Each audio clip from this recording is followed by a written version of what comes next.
All right, guys, this is my Class A motorhome. It's a Thor Hurricane 2018. It's a 34J. This is kind of a follow-up video. Last year I did a video where I swapped in a lithium battery. This is my lithium battery here, 300 amp hour. It's from Lipulse is the company's name. And this is a great upgrade because I'm getting 300 amp hours, almost like double or triple the amount of capacity that I had with just two lead acid batteries. And then I also did, I'll try to get a shot here, but there's see that green module there? That's a battery isolation manager.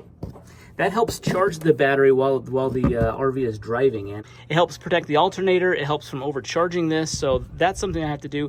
The third step to doing a lithium upgrade on your RV is doing the converter charger, the charger that's going to charge this while it's plugged in, and that is currently still set up for lead acid, and so it's really not charging this battery really only up to 80%. So I'm really not able to use the full capacity of the battery because it's not getting charged up all the way. So I want to show you how I'm going to replace that, kind of the steps and the new converter that I'm using. So first step to get started, I want to disconnect the battery. The battery, I have two main cables, a positive and negative, go into a distribution block up here. So that way, if I want to disconnect the battery, I can. It's just these two cables here that will disconnect the power. So I'm just going to loosen these lugs up here. Alright, so I got both of the lugs off. I want to just put the battery cables off the side so they don't accidentally slip on there and touch that. So now the power's disconnected. The coach is also disconnected from shore power. So here in the back bedroom of the RV, I've taken the mattress off. I've taken a few screws out, uncovered the water tank. Down here's a lot of components.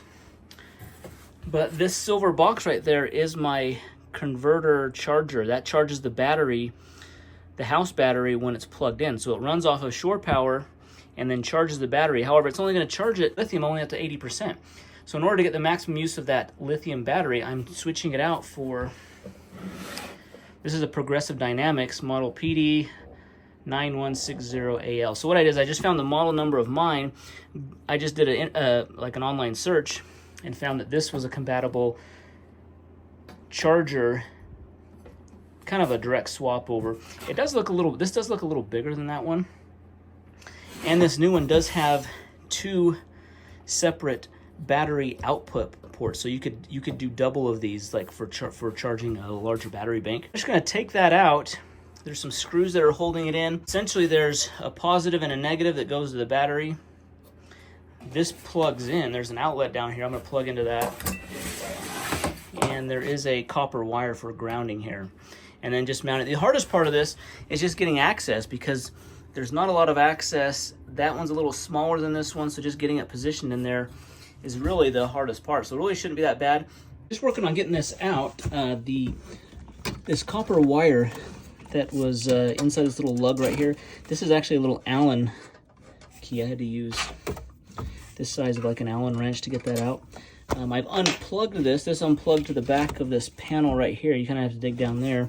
And then it was screwed on with 4 screw holes, so I had to kind of reach down there with a screwdriver, get those out. And then now I just have the 2 battery terminals. Now they're both, I don't know if you can see this, they're both these white cables right here. They're both the same color. I want to mark the positive and negative so that way I can orient them correctly when I get them back in. All right, so got it out. The lugs on this were also an Allen, the same size as the side on the bare copper wire. These are also the same size, so I just got to unloosen those, take those out. Negative and my positive wire.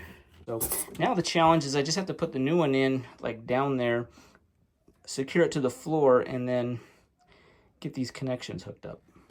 Okay, my negative.